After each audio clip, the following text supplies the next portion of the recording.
All right, let's chat a bit about this now. Pieter Louis-Myburgh, author and investigative journalist, and Lawson Naidoo, the Executive Secretary at the Council for the Advancement of the South African Constitution. Gentlemen, thank you very much for joining us here on The Full View this evening. Great to have you. Pieter, let me start with you. I mean, it's your book, Gangster State, that first revealed details of some of these shenanigans. Do you feel vindicated tonight?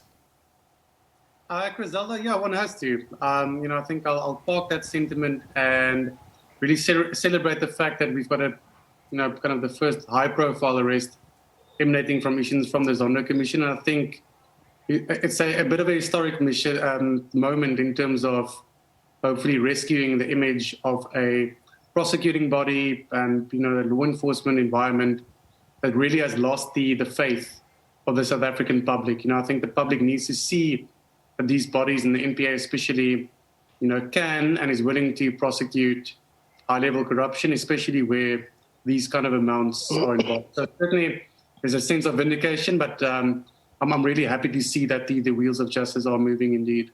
Yeah, Pieter, just take us through, very briefly, the crux of what was the involvement of these arrested persons in the asbestos project.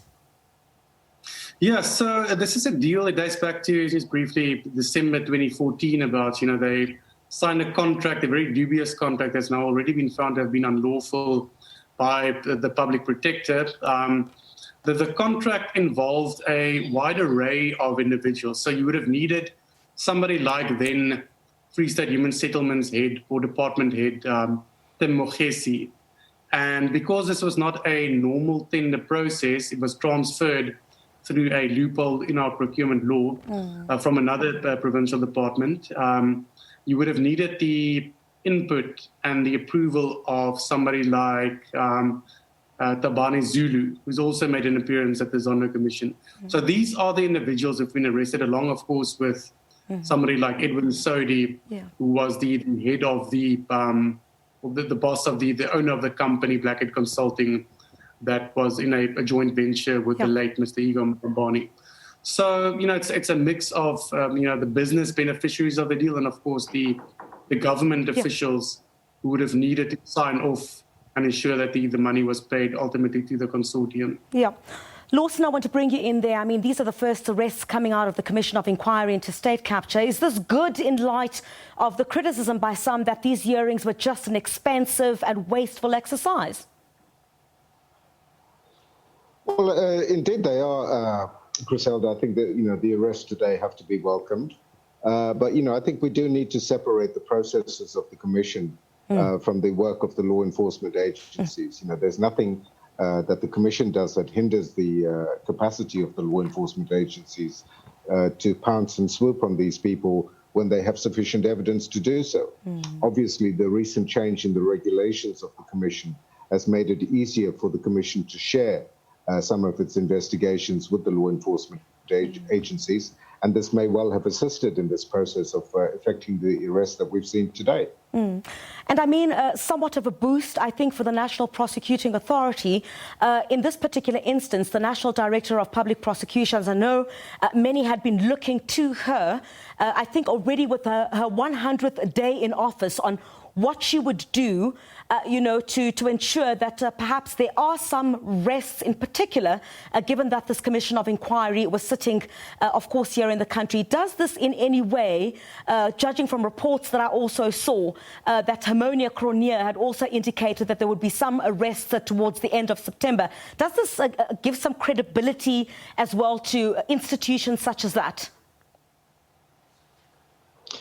Indeed, I think it does. It certainly enhances the reputation of both the investigating directorate and the National Prosecuting Authority itself. I mean, it is common knowledge that Harmonia Cronje did say last month that there would be a high-profile arrest relating to state capture before the end of September. She got in on the very last day of the month with these arrests.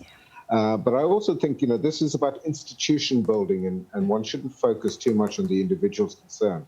For example, at the NPA, Advocate Batoy's job is to strengthen the institutional capacity of that institution to be able to deliver on its constitutional mandate. Shamila Batoy does not take prosecutorial decisions. That's up to the the DPPs in the various provinces. So, I think we must acknowledge the fact that there is progress in those institutions. It may not be as swift as many of us would like, but at least I think what we've seen today is a start of seeing the teeth of the law enforcement agencies and telling those that have been implicated in state capture and corruption that there's no place to hide. The law enforcement agencies will come after you and they will get you. Lawson, I'll come back to you very shortly. Peter, according to your reports, there were many others involved in this particular deal, including some high-profile politicians. Do you think this opens up the door for more arrests? I certainly do. Look, it might not necessarily transpire that way in this particular case, but what one normally could expect, what sometimes does occur, is that the first batch of suspects get apprehended, and some of them might choose to assist the state and turn Section 205 witness to possibly secure lighter sentences or avoid going to jail at all. So that possibility is always there. Just going back to Gangster State, for instance, the material I had access to there, certainly somebody like Mr. Asbestos said at the helm of the Free State provincial government setup was intimately involved in this contract. And certainly, had a role in directing cash flows after payments were made to these consortiums in certain directions. So it'll be interesting to see if that evidence it has been acquired by the Hawks, and if that possibly leads to further action by the NPA down the road. Yeah, I have to ask, even though these two issues are not related, Pieter, of course, within Gangster State, there is, a certain character of person, that is shown in your book in light of the former Free State Premier, Asbestos saga. What do you make, I have to ask, of, the public protector clearing Mr. Asbestos saga today of, misleading the provincial legislature on another matter? It's an interesting development. I'll just say it's interesting because of the fact that she's been flip-flopping somewhat in terms of her findings regarding Mr. Magashule and dealings in the Free State. It's not like there's been an all-out support of Mr. Magashule in terms of the reportings. A lot of the issues regarding the asbestos order deal, for instance, came under fire in a very scathing public protector report. And interestingly enough, by Public Protector Mr. Siwe Mukubane, and not a predecessor. I think a couple of people were pretty surprised when they saw the asbestos audit report by her office. It doesn't implicate Mr. Magashule directly, but she would have known that the manner in which that report was structured, she was essentially implicating Mr. Magashule as a premier, as having been, at the helm of government that oversaw this disastrous and obviously unlawful contract. So very interesting to see now the release of a report that kind of goes the opposite direction again. All right. Lawson, in order for, I guess, the Commission of Inquiry into State Capture to be seen to have teeth, or rather in this instance, the South African Police Service or the Hawks, those who do have arresting authority, in these particular instances, if we look at this asbestos project, would then some of the high-profile individuals who seem to be linked to this particular saga need to be arrested for it to be seen like high-profile individuals themselves can also be held to account for what is taking place?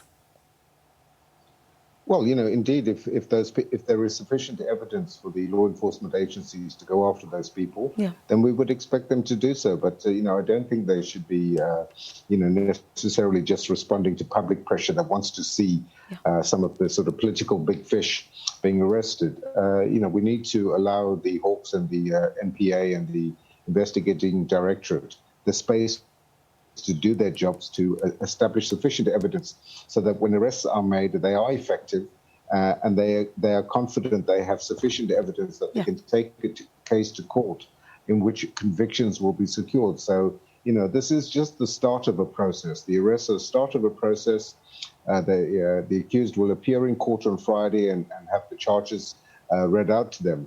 But ultimately, the success of all of this is going to be in the actual trials that take place, and whether the relevant investigating authorities have the sufficient evidence to secure the conviction. So it's pointless, just going out and arresting high-profile people for the sake of trying to placate public opinion when you don't have sufficient evidence to do so. So I think we need to be a little bit circumspect about that. Yeah.